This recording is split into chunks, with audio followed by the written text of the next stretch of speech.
Alunos e alunas, sejam bem-vindos a mais uma videoaula do nosso canal.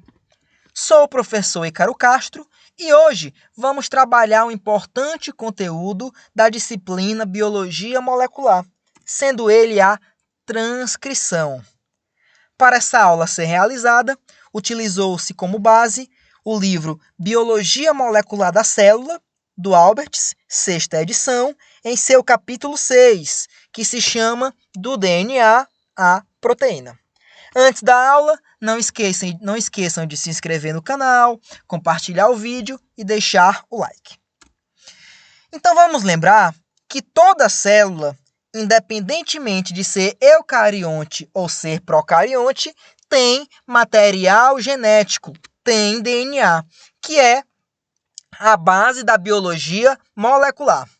E nós vimos anteriormente que o DNA ele tem o poder de se autorreplicar, ele tem o poder de produzir cópias de si mesmo. E o nome desse processo é replicação do DNA.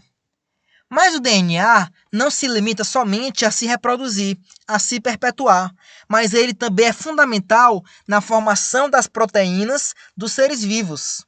Lembrando que as proteínas, elas são a parte mais funcional de um ser vivo, uma vez que 72% da matéria orgânica, por exemplo, em um ser humano, é proteína, sendo os outros divididos em glicídios, lipídios, ácidos nucleicos e outras moléculas orgânicas.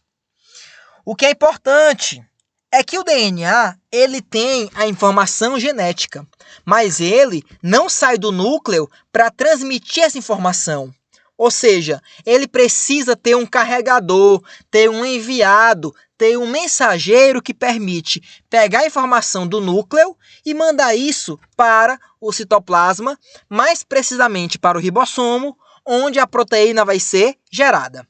O processo no qual isso é feito é chamado de transcrição do DNA. Tá aqui, ó. O DNA, ele forma então um RNA mensageiro, que tá aqui, ó, DNA fita dupla, RNA fita simples, que vai então até o citoplasma. À procura de quem? À procura de um ribossomo. Ou seja, depois que chega no ribossomo, essa molécula ela vai poder formar então uma proteína. Uma coisa muito incorreta, que inclusive professores de biologia dizem, é que o ribossomo ele se encontra no retículo endoplasmático rugoso. Não é que ele está lá, não. Quando acontece a síntese, quando acontece uma transcrição e posteriormente uma tradução, esse ribossomo que vai formar uma proteína e que recebe o RNA mensageiro, ele se encontra no citoplasma. E posteriormente ele pode permanecer no citoplasma ou ele pode migrar para o retículo endoplasmático rugoso. Isso depende principalmente de para onde vai essa proteína. Se essa proteína, por exemplo, for formar uma vesícula, for seguir o complexo de Golgi para ser empacotada, ela vai para o retículo endoplasmático rugoso.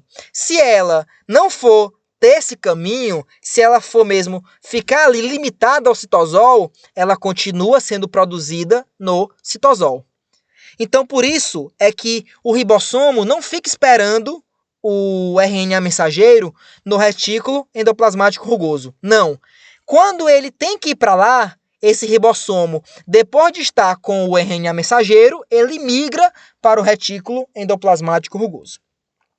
Então, esse RNA mensageiro, observem aqui, ó, ele vai chegar ao ribossomo. Lembrando que o ribossomo tem tanto em procariontes e eucariontes, senão os procariontes não conseguiriam fazer proteínas. Dessa forma, esse RNA mensageiro que tem informação do DNA, ele vai ser lido e a partir disso gera a informação para agrupar aminoácidos formando uma proteína.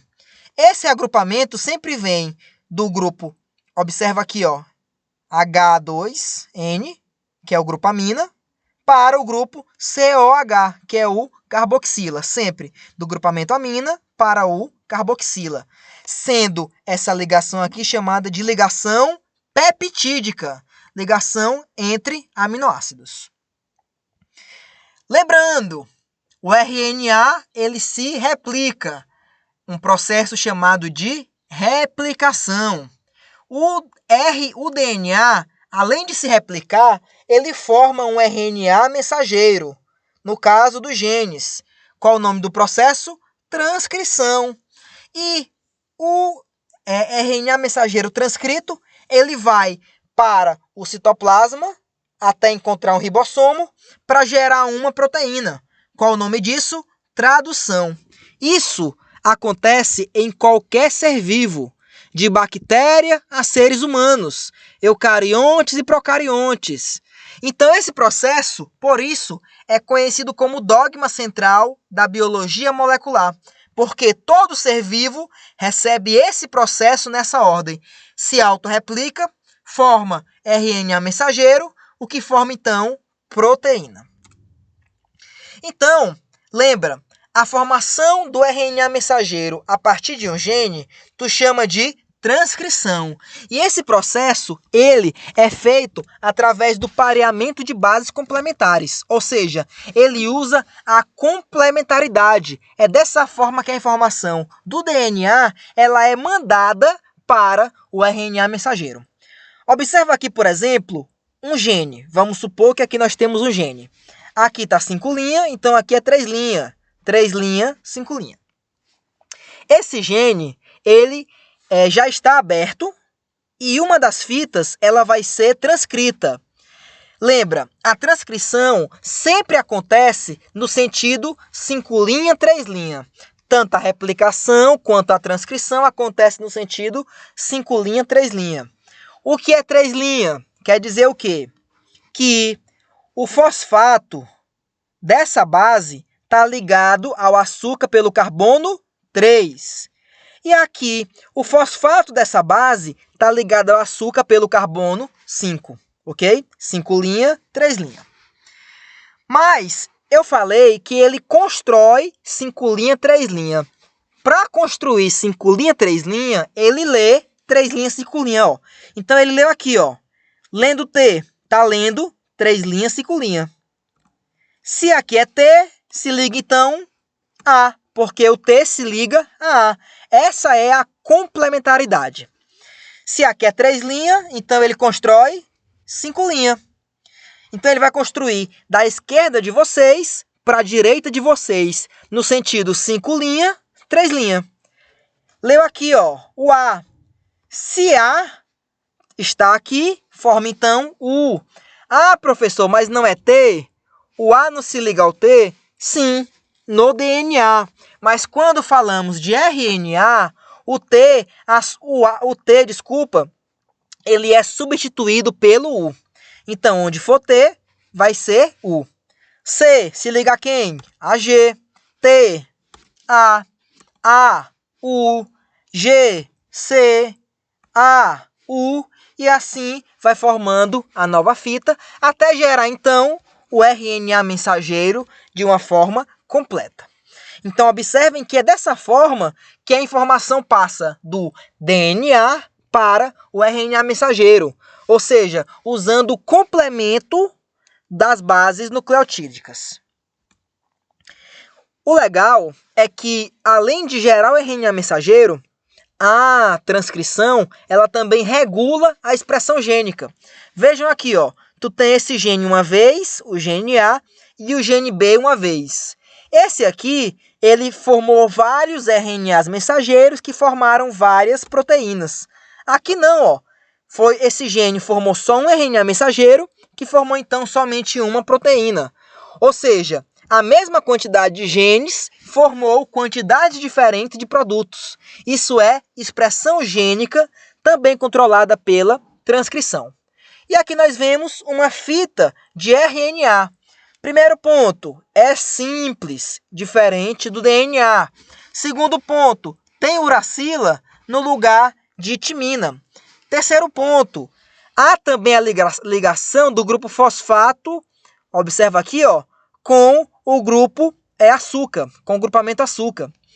fosfato com ribose, que é um tipo de açúcar. Mas aqui é diferente, por quê?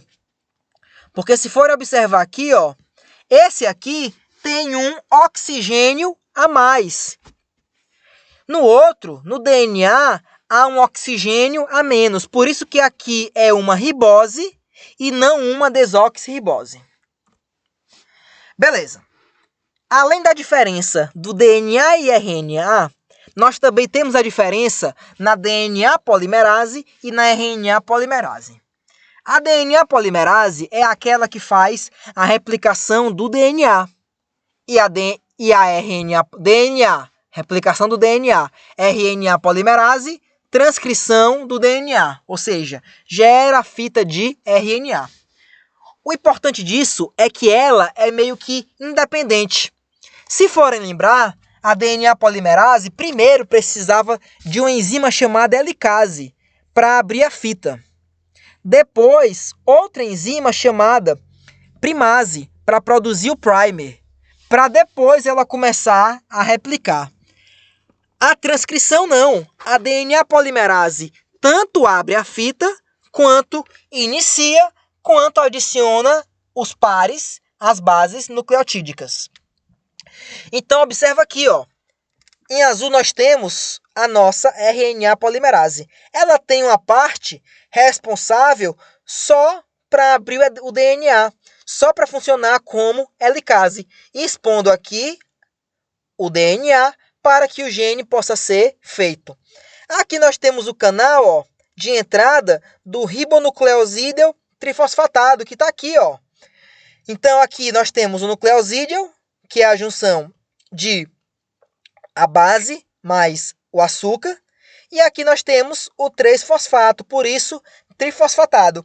Então, eles são adicionados e a RNA polimerase funciona como um pedreiro, que vai colocando tijolos, que são os ribonucleosídeos trifosfatados. Aqui nós temos, por exemplo, a imagem da formação de várias moléculas de RNA mensageiro de um mesmo gene ao mesmo tempo. Cada bolinha dessa aqui, ó, representa uma RNA polimerase. E aqui no meio, nós temos, então, o DNA sendo transcrito, E aqui nós temos outro gene sendo transcrito. E aqui, observem, ó, a molécula de RNA, as moléculas de RNA mensageiros que foram geradas, formando aqui essas ramificações. Isso aqui, então, é a imagem de um microscópio eletrônico. Então, nessa aula, nós vimos um pouco de como a transcrição acontece, em que consiste esse processo. Mas, como essa aula é voltada para o superior, nós precisamos aprofundar um pouco mais. Então, no próximo vídeo, vamos falar detalhadamente como a transcrição acontece em procariontes e em eucariontes. Então, isso fica para a próxima aula e eu espero vocês lá. Um forte abraço e até mais.